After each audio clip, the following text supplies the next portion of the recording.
Some of the best things in life are well-kept secrets, and while drag is by no means secretive, most Americans are really unaware of what drag truly is, thus missing out on an extravagant part of life. While RuPaul put drag on the pop culture map in the early 1990s, few understood what he was or why he was it. I sat down with two drag queens, Shaquita Lee and Connor James, and an LGBT scholar, Dr. Robert McRuer, and found out everything that you didn't know that you needed to know about drag. Let this be your lesson. Welcome to Drag 101.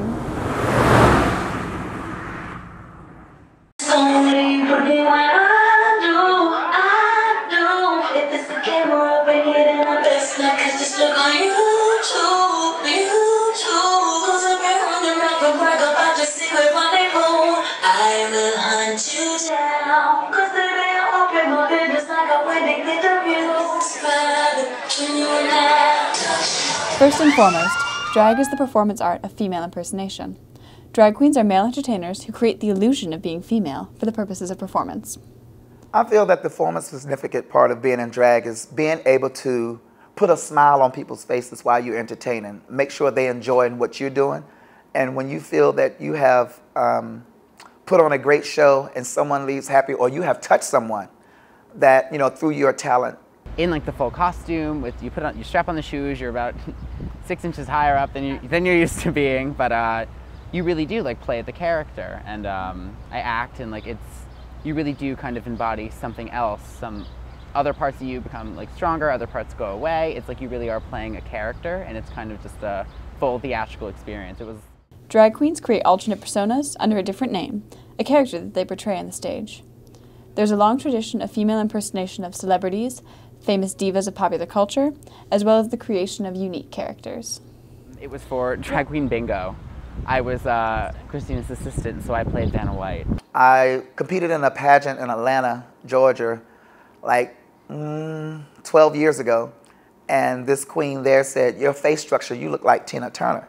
I think you should do Tina Turner." She said, "Go home, study Tina Turner, because you look like her." And I was like, okay, yeah, whatever. So I came back and looked at the videos and watched the videos and stuff like that. So I tried it, and I found myself to actually look like Tina Turner and portray her. So drag really is a full-time job.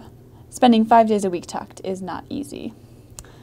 With performances multiple nights a week, costume creation, makeup, physical upkeep, creating and rehearsing performance routines, and getting bookings for different venues, being a drag queen takes a lot of time. Walk us through a performance night for you, sort of starting from first call when you're getting ready towards when you go on stage. Getting ready for a show. First of all, I have to find the music, the song I'm going to do or whatever like that, and see if I have any costumes in my closet that'll go with that song. If not, I get on the sewing machine 2 or 3 hours before the show and whip up a costume and outfit.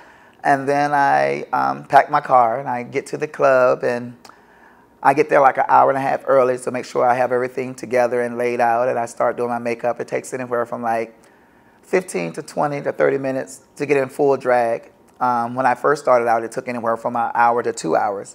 So now, by doing it over the course of years and getting the basics down and everything, so it's very easy for me now. And then wait for the crowd and the fans to come to the club, and I perform at Town Dance Boutique every Friday and Saturday night. Also at Nelly's Sports Bar, I do Sunday morning drag brunch and a Tuesday night drag bingo. So all them performances put together, it takes a lot to take and pull it off. And then after the crowd has come to see us, enjoying our performance, tipping us for our talent and entertainment, and then it's time to pull all this shit off. While drag in its most basic form is an extravagant performance style, drag truly is so much more than that. Drag holds an iconic place in LGBT culture and history. From the Stonewall riots to the contemporary gay pride parades, drag queens are symbols of boldness and bravery, of refusing to back down, and of expressing yourself to the fullest extent. Well, I hope that it still does have that status and power. I think one of the most regrettable things that's often heard at pride parades is, there's so much attention paid to drag or to guys in leather or to community members who are understood by some sort of normative gay and lesbian folk as not the picture that we want to put forward. I completely disagree with that and think that one of the reasons that drag queens and other transgender figures have been so central is because we're talking about a community that has had the courage to resist the compulsory gender identities that we're expected to perform. And that courageousness and flamboyance is a form of resistance to heterosexual hegemony and the ubiquity of heterosexism and homophobia. Like the rest of the LGBT community, drag queens have been faced with constant adversity.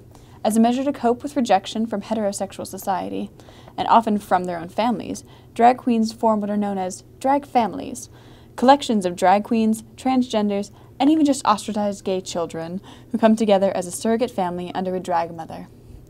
Much of the necessity for drag families has faded, but the institution still stands as a symbol of the past and a tool for passing on the tricks of the trade from older queens to the next generation. Unfortunately, drag queens, like members of any extended family, don't always get along. In the world of drag queens, the practice of reading or calling out the flaws in other drag queens in a manner that rather closely resembles bullying remains prevalent. I think the culture of reading exists because tried to make who's the better drag queen or who's the better diva in our community. And just the reading is more or less an outlet of being comfortable with yourself and being able to stand on your own. And people read each other for the fun of it. It brings laughter into the drag. And then sometimes it can be hard as far as bullying. A lot of people don't look at it that way as far as the heterosexual or the other gays look on us, but when you talk about another drag queen or you down another drag queen, that is a form of bullying. And we have that a lot in our gay community and in our transgender and drag community. We're all characterized by shame on some level, and so there's a sense in reading where one is calling out someone for some trait or characteristic or behavior, but the sort of implicit contract is that the tables get turned, and at some point all of us are going to have our dirty laundry aired or read or shamed in some way. And so there's a way in which queer culture has really generated this space of being able to wear stigma more openly and call it out in others. And there are times when that may be indeed serious and harmful or whatever, but I think it's also necessary to sort of read that as an in-group, in a kind of way, familial practice as well. But how is drag seen from the heterosexual point of view? There are some interesting conceptions and some definite misconceptions, but perhaps drag does have a place in heterosexual culture. Drag can possibly be misunderstood by people both within and without of the gay community. Do you think that drag can really translate to heterosexual culture? Absolutely. I know of straight men who do drag. I know of straight women who have kinged. And it's really just about fun. People misinterpret it, think that they confuse it with being transgendered or being a transsexual, and sometimes it does go that route where you play the part of the other gender, and sometimes it's not enough, and you do decide to take the step into continuing the transition, but it's more often than not the case. And of course, we're always supportive if someone does make that choice, but 99% of the time, we're men in dresses, and at the end of the day, we go home and we wipe off all the makeup, and but in like this, I don't know, why not? I've seen a lot of like straight guys for Halloween, would just be women, but be parodies, and they think it's fun. So clearly they're into it in at least a little bit of a way. RuPaul has spoken before about finding acceptance in popular culture in the early 1990s. The atmosphere was a little bit more open and accepting, but says that this is sort of closed off. Now with the success of things like the No Hate campaign, more discussion about gay rights and RuPaul Drag Race, do you feel that society's aperture is opening up? Yes, I think it will. I find that it accepts now because of RuPaul, like you were saying about her show, has opened the doors. It's in middle of America now. Now they know about drag, where a lot of people didn't even, they hear about drag queens or they hear about gays and stuff like that, but it really wasn't known or in the media. Now you can see it everywhere. And to look at RuPaul, she has billboards all over the United States now. And you go to Times Square in New York, she has a gigantic billboard. So you can't walk by and not see or notice that that's a drag queen or a man in a dress. And when she's advertising her show, how she has the different drag queens and stuff on the show, and we are out now in the public eye, and the doors has opened tremendously. And for America to look at us now, it's more or less like me, for instance, today. I'm in drag in the daytime walking downtown at George Washington University. I would never done that 4 or 5 years ago. So I think America is now more accepting to our drag culture and career? I think it's probably difficult to say whether it's positive or negative because it does both things at once. I think it would be impossible for me to say, oh, it's negative to have so much representation of drag in popular culture. I would never say that. At the same time, that I think that at times capital's appropriation of queer practices kind of tames them, domesticates them, takes away their sort of radical critical edge.